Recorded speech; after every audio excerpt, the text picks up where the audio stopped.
Kagulat World. Si Alexandra Ala, 20 years old, patuloy na ginugulat ang buong tennis world habang unti-unti siyang pumapasok sa usapan ng mga rising elite sa WTA Tour. Mula sa mga nakakabilib niyang performances sa Asian Swing hanggang sa mga huling tagumpay niya sa Europe at Americas, pinatunayan ni Ala na kaya ng isang Pinay na hindi lang makipagsabayan, kundi makipagsabunutan sa mga pinakamagagaling na manlalaro sa mundo. Naabot niya ngayong season ang career high ranking na nasa top 50 sa buong mundo. Isang makasaysayang tagumpay bilang isa sa mga pinakabatang Southeast Asian na umabot sa ganitong antas. Dahil sa kanyang tuloy-tuloy na panalo, maturity sa court, at tapang sa harap ng mga world-class opponents, naging isa na siya sa mga pinakabinabantayang pangalan sa tennis ngayon. Sa buong 2025, umani ng papuri si Ala sa global tennis community dahil sa mga pinakita niyang laro sa malalaking torneo. Sa mga laban niya kamakailan sa Miami at Eastbourne, tinalo niya ang ilang seeded players na mas mataas sa kanya ang ranking. Ipinakita ang kombinasyon ng talino sa taktika at kalmadong discard sa pressure moments. Ayon sa mga analysts, sobrang nag-mature ang kanyang baseline control, shot placement at depensa, kaya mas buo na siyang manlalaro ngayon. Handa sa mahabang rallies at marunong mag-angat ng laro laban sa mga top-tier na kalaban. Pinakamalinaw ito sa mga deciding sets kung saan lumilitaw ang kanyang composure na parang veterana kahit bata pa siya. Ang pinakahuling patunay ng kanyang pag-angat ay ang opisyal na imbitasyon sa kanya para sa 2025 MGM Macau Tennis Masters. Isang prestihiyosong event na kadalasang nilalaro lang ng mga established WTA stars at dating Grand Slam champions. Ang tournament na ito ay magiging parehong selebrasyon at pagsubok para kay Ala dahil makakasabay niya rito ang ilan sa mga top 10 players ng mundo. Ipinapakita ng imbitasyong ito kung gaano nakalayo ang narating niya. Mula sa pagiging teenage prodigy hanggang sa pagiging tunay na world-class competitor na kayang lumaban sa kahit sino sa tour. Pinatitibay din nito ang reputasyon niya bilang isa sa mga pangunahing babae sa Asian tennis, na nagbibigay inspirasyon sa bagong henerasyon ng mga manlalaro sa Pilipinas at sa buong rehiyon. Habang papalapit ang pagtapos ng taon, nakatutok na si Ala sa mas masusing paghahanda.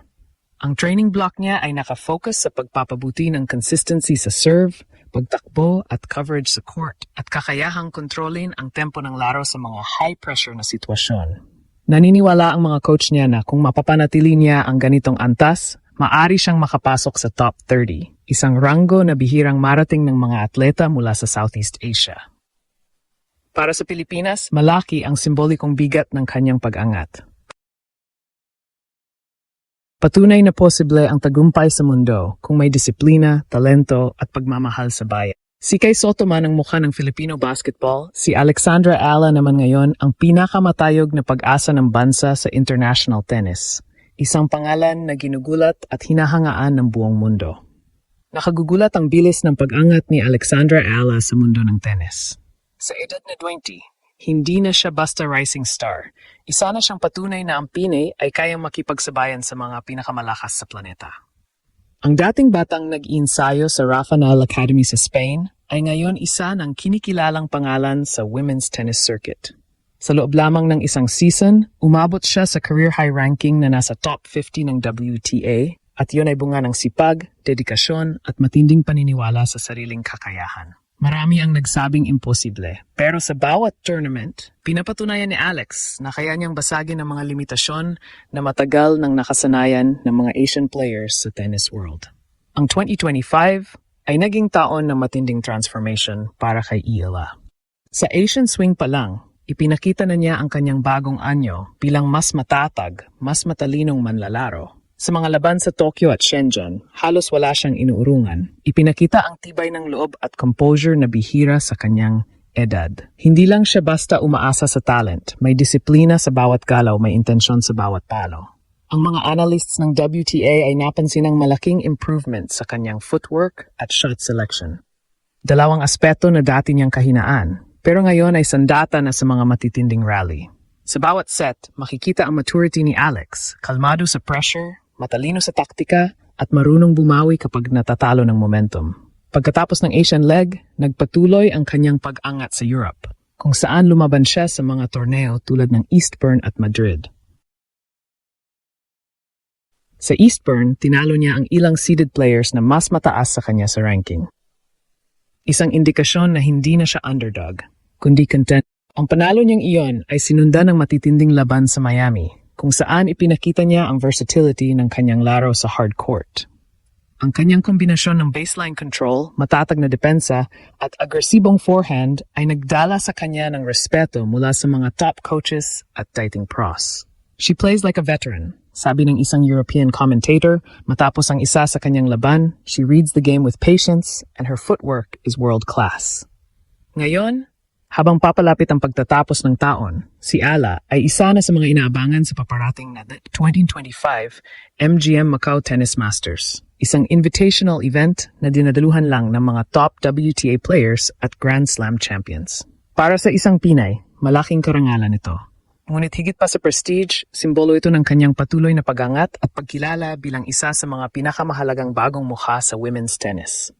Sa bawat serve, sa bawat laban, dala ni Alex hindi lang ang pangarap niya, kundi pati ang pag-asa ng buong bansa.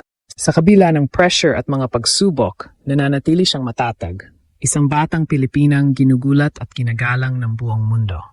Habang patuloy na umaangat ang pangalan ni Alexandra Ayala sa pandaigdigang tennis scene, hindi rin may kakaila na mas dumadalas na siyang ikumpara sa mga batikang atleta ng WTA.